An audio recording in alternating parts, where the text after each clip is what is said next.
पे अक्सर मेरी और आपकी मुलाकात होती है। तो इस मुलाकात में थोड़ी सी दिक्कतें हैं क्योंकि आज दिल्ली और एनसीआर की जो सड़कें हैं वो फिर से किसानों की वजह से जाम से प्रभावित हो सकती हैं। तो इन दिक्कतों को दूर कैसे किया जाए, कौन से वैकल्पिक मार्ग हैं और कैसे आज दिल्ली की सड़कों पर ट्रैफिक गुजर सकेगा, ये सारी अपडेट आपको बताएंगे। लेकिन शुरुआत इस वक्त की बड़ी ब्रेकिंग के साथ करते हैं। सरकार किसानों के बीच आज फिर से बात होने जा रही है। चंडीगढ़ में तीसरे दौर की होगी बातचीत। आपको बता दें, सरकार ने किसानों को मीटिंग के लिए बुलाया है, किसानों को लिखित में बातचीत का निमंत्रण दिया है। कृषि मंत्री अर्जुन मुंडा समेत 3 केंद्रीय मंत्री इसमें शामिल होने जा रहे हैं। तो सरकार ने किसानों को मीटिंग के लिए बुलाया है, किसानों को लिखित में बातचीत का न्योता दिया गया है। फिलहाल 4 तस्वीरें आपकी टीवी स्क्रीन पे हैं। किसानों से फिर आज बात करने की बात कही जा रही है। तेज होगा किसान आंदोलन, ऐसा किसान कह रहे हैं। पंजाब में रेल रोकने की बात भी है और टोल प्लाजा को आज फ्री कर दिया जाएगा।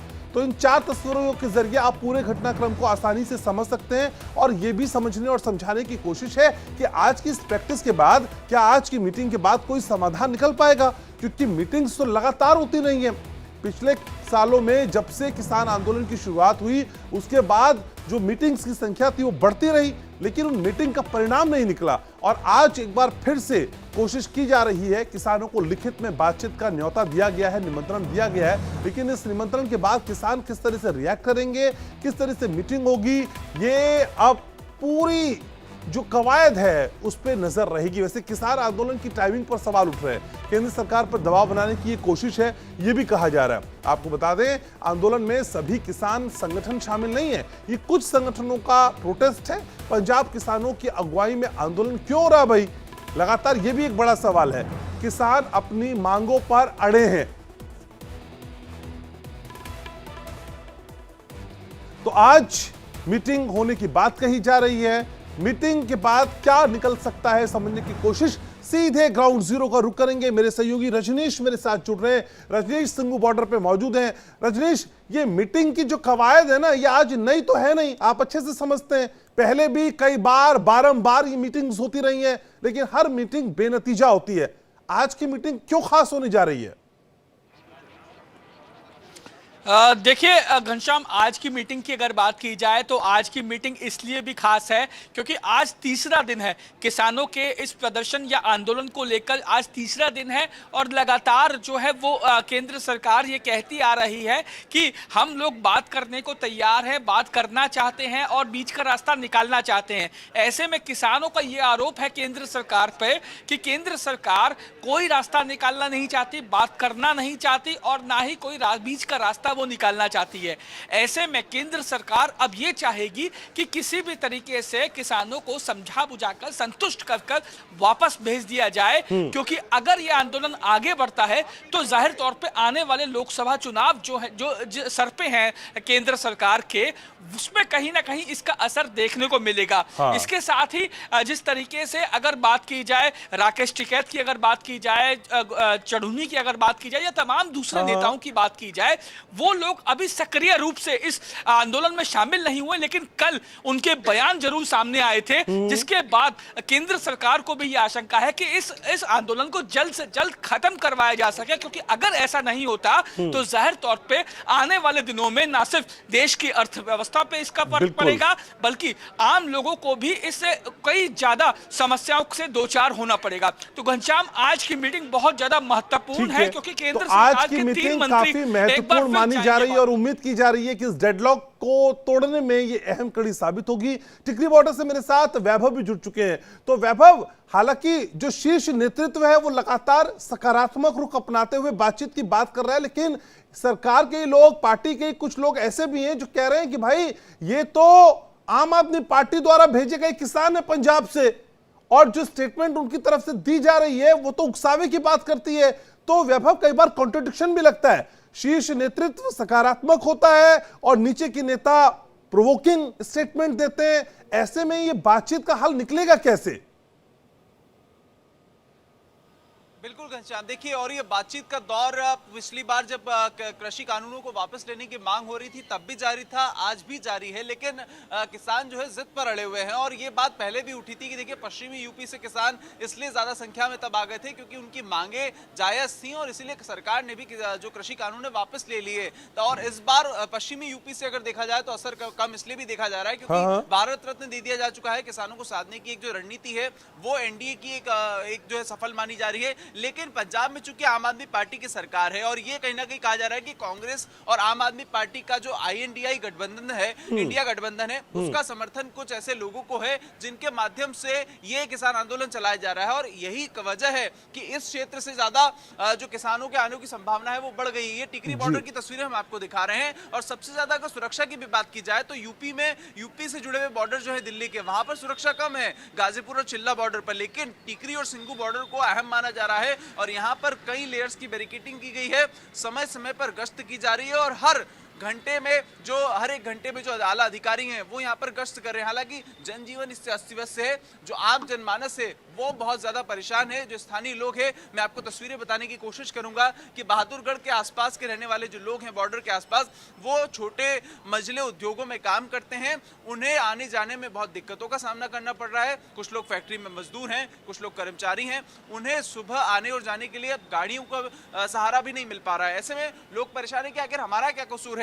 यहाँ के जो फेडरेशन के लोग हैं उन्होंने बकायदा यहाँ पर पोस्टर्स लगाए हैं। मैं आपको तस्वीरें बताने की कोशिश करूंगा कि देखिए जो कॉन्फेडरेशन ऑफ बहादुरगढ़ इंडस्ट्रीज के लोग हैं उन्होंने कहा है कि देखिए किसानों से हमारे सभी कर्मचारियों और मजदूरों का आग्रह है कि हमारे परिवारों का रोजगार चलने दें। यानी ये वही आग्रह है जो साल 2020 में हमने देखा, साल 2022 में हमने देखा, 1.5 से 2 साल तक किसान आंदोलन ठीक है वैभव, तो ये मान मनव्वल का दौर चल रहा है, रूठने मनाने का दौर चल रहा है। अब कौन किसको मना पाएगा, ये सबसे बड़ी कवायद है जो आज इस मीटिंग के जरिए की जा रही है। आप रहिएगा मेरे साथ, शालिनी भी जुड़ गई गाजीपुर से। तो शालिनी, आज से बोर्ड एग्जाम की भी शुरुआत हो रही है, स्टूडेंट्स को सेंटर पे जाना होगा एग्जाम देने के लिए।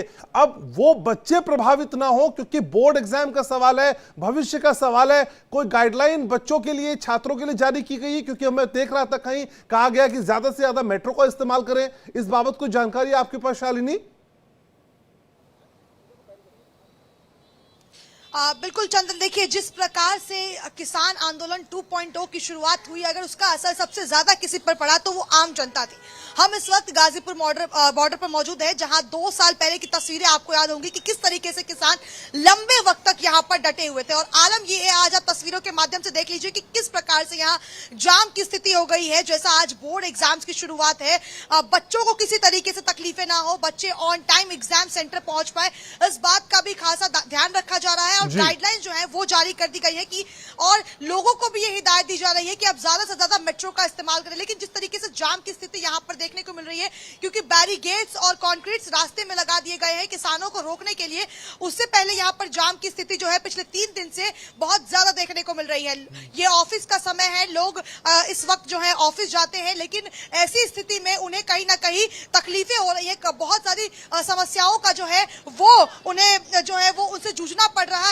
और ये इस वजह से क्योंकि किसानों ने जो आह्वान किया है दिल्ली आने का, उसको लेकर आम जनता हर रोज परेशान है। आज एक बार फिर से बातचीत होगी और उस बातचीत में क्या नतीजा निकलेगा इस पर अहम नजर बन रही है। क्योंकि देखिए, क्योंकि कल 16 तारीख का दिन है और कल भारत बंद का आह्वान किया गया था, उससे पहले आज अगर बातचीत साफ हो जाती है। बिल्कुल शालिनी, तो अहम जानकारी आप दे रही हैं और आपके पीछे की तस्वीर फिलहाल सुकून दे रही है कि वहां पे कम से कम ट्रैफिक चलता हुआ नजर आ रहा है। गाजीपुर बहुत इंपॉर्टेंट कनेक्टिंग रोड भी है। आप मेरे साथ रहिएगा। इसी बीच अपने दर्शकों को बता दें कि सिंघू बॉर्डर पर सुरक्षा के कड़े इंतजाम है। किसानों को रोकने के लिए आरएएफ तैनात कर दी गई है। बॉर्डर पर ड्रोन से नजर रखी जा रही है। तो सिंघू बॉर्डर अहम बॉर्डर है, यहां से किसानों की एंट्री पिछली बार हमने देखा था किस तरह से हुई थी, और इस बार सिंघू बॉर्डर पे लगातार चौकसी बढ़ाई जा रही है। आरएएफ को तैनात किया गया है। इतना ही नहीं, ड्रोन के जरिए भी बॉर्डर पर नजर रखी जा रही है। तो तस्वीरें आप बॉर्डर से देख रहे हैं, लेकिन ग्राउंड जीरो पे मेरे सहयोगी रजनीश भी मौजूद है। तो रजनीश, सिंघू बॉर्डर पे जो किलेबंदी है वो जबरदस्त कर दी जा रही है पिछले 2 दिन से। क्या आज जो व्यवस्था है वो और पुख्ता है और जोरदार है? देखिए घनश्याम, आज जो सुरक्षा व्यवस्था है वो और ज्यादा चाक चौबंद कर दी गई है जैसे जैसे दिन बीत रहे हैं, क्योंकि आज तीसरा दिन है इस आंदोलन को लेकर, और हर रोज व्यवस्था को और ज्यादा चाक चौबंद कर दिया गया। मैं आपको सीधे तस्वीरें दिखाता हूँ। सामने आप देखिए, सामने जो बॉर्डर है, सिंगू बॉर्डर है, जहां से हरियाणा शुरू हो जाता है, वहां पे सबसे पहले एक लोहे की बैरिकेटिंग कर रखी है, उसके बाद जो सीमेंटेड बैरिकेड है वो है, फिर उसके बाद ब्रिक्स रखी गई है। इसके बाद अगर मैं घनश्याम अगर मैं बात करूं तो आप देखिए यहाँ पे पुलिस बल, लोकल पुलिस यहाँ पर मौजूद है, आरएएफ यहाँ पर मौजूद है, और उसके बाद सीमेंटेड जो बैरिकेड है उसके ऊपर कटीली तारे हैं, और ये इसके बाद डंपर है, रोड रोलर है, और तमाम दूसरी ऐसी चीजें यहाँ पर रखी हुई हैं, जिसके चलते किसानों का दिल्ली में एंट्री करना मुझे लगता है कि असंभव है। लेकिन किसानों ने भी अपनी तैयारी कर रखी है। जिस तरीके से कल तस्वीरें आई थी, उन्होंने अपने ट्रैक्टरों के आगे लोहे की जो है वो रॉड लगा रखी है ताकि बैरिकेड्स को तोड़ा जा सके। लेकिन जो पुलिस है उन्होंने भी उनकी तैयारियों को देखते हुए अपनी तैयारियों को और ज्यादा चाक चौबंद इसलिए कर दिया है कि कैसी भी स्थिति आए, किसी भी हालत में जो किसान है वो दिल्ली के अंदर प्रवेश ना कर पाए। लगातार जो है सुरक्षा व्यवस्था को चाक चौबंद किया जा रहा है, सुरक्षा व्यवस्था को बढ़ाया जा रहा है। तस्वीरों में भी आप साफ तौर पर देखिए, आरएएफ के जवानों को यहां पर तैनात किया हुआ है, और यही लेयर एक के बाद एक तकरीबन 300 मीटर तक इसी तरीके की लेयर्स जो है वो लगातार बनाई हुई है, ताकि किसी भी तरीके की लॉ एंड ऑर्डर की स्थिति दिल्ली में ना बिगड़े किसानों की वजह से। जी बिल्कुल, रजनीश और वैभव भी हमारे साथ बने हुए हैं। तो वैभव, एक तरफ किसान हैं जो डटे हुए हैं आगे जाने के लिए, एक तरफ सरकार है जो किसी भी कीमत में किसानों को आगे नहीं जाने देगी, लेकिन इस बीच इस पूरी जद्दोजहद में जिस वोटर को इंटैक्ट करने की कोशिशें सरकार करती है, वो वोटर तो सड़कों पर रेंगता हुआ नजर आ रहा है। कोई ऑफिस नहीं पहुंच पा रहा, कोई अस्पताल नहीं पहुंच पा रहा। आज बोर्ड के एग्जाम भी हैं, बच्चों में से ज्यादा पेरेंट्स घबराए हुए हैं कि भाई हमारा बच्चा सेंटर तक पहुंच भी पाएगा, नहीं पहुंच पाएगा। ये आम आदमी की कोई वैल्यू है कि नहीं है सिस्टम में? देखिए, बिल्कुल आपने सही कहा। देखिए, 15 फरवरी से 2 अप्रैल के बीच में ये एग्जाम्स होना है। 10वीं और 12वीं के सीबीएसई के पेपर्स हैं बच्चों के, और करीब दिल्ली की बात की जाए तो 900 ऐसे सेंटर्स हैं जिसमें 5,80,000 से ज्यादा बच्चे हैं जो आज स्कूलों में परीक्षा देने जाएंगे। और इस दौरान जब परीक्षा होगी तो किसान आंदोलन की वजह से दिल्ली में कई ऐसी जगह है जहां पर धारा 144 लगी हुई है, तो एक ही राहत है उन बच्चों के लिए, वो लोग मेट्रो से जाए। अगर मैं आपको तस्वीरें बताऊं तो ये बहादुरगढ़ की मेट्रो है जो आगे की ओर जा रही है, और यही एक रास्ता है जिसके माध्यम से जो स्कूली बच्चे हैं वो लोग आगे की तरफ जा सकते हैं, अपने स्कूल की तरफ जा सकते हैं। बचाए इसके कि देखिए, अगर वो 2 व्हीलर का उपयोग करते हैं या 4 व्हीलर का, तो यहाँ पे रास्ते बंद है। ये सीमेंटेड बैरिकेटिंग कर दी गई है ताकि किसान अंदर ना घुस पाए। और कल रात तक यहाँ पर जो सीमेंटेड बैरिकेटिंग थी वो अलग अलग स्लैब्स में रखी हुई थी, अब यहाँ पे कटीले तारों के साथ उनको जोड़ा जा रहा है, यानी रास्ते को और मजबूत बनाया जा रहा है। ये वो रास्ता है महत्वपूर्ण जो दिल्ली से हरियाणा के अहम बॉर्डर्स को जोड़ता है। और देखिए, आम लोग अभी भी परेशान हैं। कोशिश की जा रही है कि किसानों को किसी तरीके से अच्छा, बात करना वैभव, जल्दी से बात करना इन आम लोगों से जो यहाँ से गुजर रहे हैं। वैभव, क्विकली जरा इनसे बात करो। बिल्कुल भाई साहब, कितना परेशान है आप? पहले भी किसान आंदोलन हुआ, अभी भी लगातार आप लोगों के बॉर्डर्स बंद है। भैया परेशान है, इसे तो देख ही रहे हैं क्या परेशानी में हम लोग हैं। सबसे पहली परेशान तो ये हम लोग कंपनी से जा रहे हैं, ये गाड़ी घोड़ा नहीं चलने के कारण कंपनी में माल नहीं आ रहा है। जो बंदे 12 घंटा ड्यूटी करने वाले हैं, बंदे 3 बजे ड्यूटी करके चला जाते, कंपनी छुट्टी दे रहा है। ये क्या गरीब लोग जा रहे हैं। पहले तो किसान लोग जा ही रहा है, दूसरे किसान आम जनता लोग जा रहे हैं। ये देख रहे हैं, जो बंदे अभी जाने में हमें 35 मिनट टाइम लगेगा, गाड़ी चलता तो हम 5 मिनट में पहुंच जाते हैं। कितने परेशानी है, वो परेशानी किसको झेलना पड़ रहा है? प्रभावित हो रहा है कि हम झेल रहे हैं, सरकार तो झेल नहीं रहा है, वो ये झेलना हम झेल रहे हैं। ठीक है, आपका नाम बताइए। राकेश जी, कितने दिन से परेशान है? हमारे कम से कम 3-4 दिन से हो गए। ये तो 2022 में भी स्थिति यही थी। ये यहाँ पर नहीं थे जब दिल्ली में काम कर रहे थे, अभी बॉर्डर पे काम करने लगे, बहुत परेशानी हो रही है। अच्छा, हाँ, तो फिर कैसे काम चलेगा ऐसे? पीबीसी और सूर्या गेट जाने में आधा घंटा 15 मिनट ऐसा लग जाता है। मैं देख रहा हूँ आपने किसानों से आग्रह भी किया है कि आप लोग हमें बख्श दें। किसानों से क्या आग्रह, किसानों की बात मान ली जाए, उसको बात मानने से ही समझौता हो सकता है, लड़ाई दंगा करने से नहीं हो सकता है। यानी जो आम जनमानस है वो परेशान है, और इनका कहना है कि सरकार भी कहीं ना कहीं बातचीत करे, बातचीत का दौर जारी रखे, और फिर हम जो किसानों की भी बात मान ली जाए। और सरकार पर वैभव, इस बातचीत को हमने पिछले कई सालों से होता हुआ देखा है। जब जब ये प्रोटेस्ट शुरू हुआ है, ये बातचीत कितनी लिंगर ऑन होती है, कितनी लटकती है, कितनी रफ्तार से आगे बढ़ती है, आप अच्छे से जानते हैं वैभव, पिछले एजिटेशन में भी आप हमारे साथ थे। ठीक है, शालिनी भी हमारे साथ जुड़ी है। शालिनी, वैभव के कंपैरिजन में और रजनीश के कंपैरिजन में आपके पीछे की तस्वीर थोड़ा सुकून देती है, क्योंकि लगातार ट्रैफिक चल रहा है, लेकिन इस ट्रैफिक की रफ्तार कैसी है? क्या अभी ये चलना शुरू हुआ है या फिर व्यवस्थाओं के बीच बहुत पहले से इसी तरह की स्थिति है? लोग आ जा पा रहे हैं आराम से यहां पे गाजीपुर बॉर्डर पर? घनश्याम, देखिए ऐसा कह सकते हैं कि अगर दूसरे बॉर्डर्स के कंपैरिजन में बात करें तो यहाँ पर थोड़ी राहत जरूर है, लेकिन जिस प्रकार से रफ्तार आप देख रहे हैं, आम दिनों में ऐसी रफ्तार देखने को नहीं मिलती थी। क्योंकि आप अगर सड़कों के दोनों तरफ देख पाए तो बैरिगेटिंग आपको नजर आ रहा होगा, आपको कॉन्क्रीट्स, आपको कंटेनर्स नजर आ रहा होगा, जिस वजह से क्या है कि लोगों को जो है वो गाड़ियां निकालने में, 4 व्हीलर्स हो, 2 व्हीलर्स हो, उनको जाने में कई तकलीफों का सामना जरूर करना पड़ रहा है। क्योंकि पिछले 2 दिन से जिस प्रकार से किसान आंदोलन 2.0 शुरू हुआ, उसके बाद आम जनता जो है हर दिन परेशान हो रही है। हम देख पा रहे हैं कि किस प्रकार से जाम की स्थिति हर रोज देखने को मिलती है। गाजीपुर पे कहीं ना कहीं राहत जरूर है, लेकिन अगर हम शाम की स्थिति की भी बात करें तो जैसे ही ऑफिस आज पास होने लगता है, वैसे यहाँ पर भी जाम की स्थिति वैसी ही देखने को मिलती है। और लोग खासा परेशान भी ऐसे कंप्लेन कर रहे हैं कि आखिर आम जनता जो है वो हर बार जब भी आंदोलन शुरुआत होती है, सबसे बड़ा असर जो है वो आम जनता पर ही पड़ता है। आपको मैं तस्वीरों के माध्यम से दिखा दूं कि यहाँ सुबह से ही बड़ी संख्या में फोर्सेस की तैनाती कर दी गई थी, क्योंकि 16 तारीख का दिन काफी बड़ा है जब भारत बंद का आह्वान किया गया है।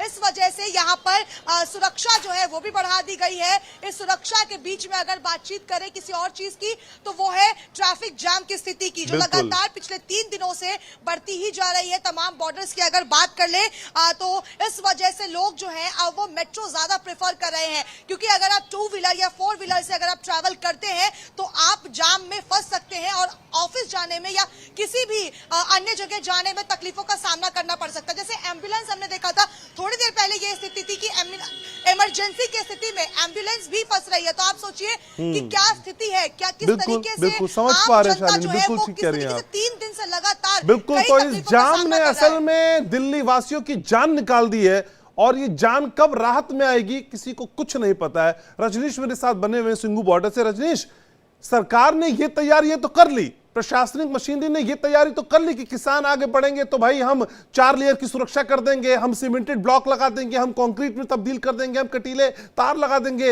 लेकिन आम आदमी कहां से गुजरेगा? वो अपने घर तक कैसे जाएगा? वो अपने ऑफिस तक कैसे जाएगा? बच्चे स्कूल कैसे जाएंगे? दिल्ली से गाजियाबाद कैसे जाएंगे? गाजियाबाद से दिल्ली कैसे जाएंगे?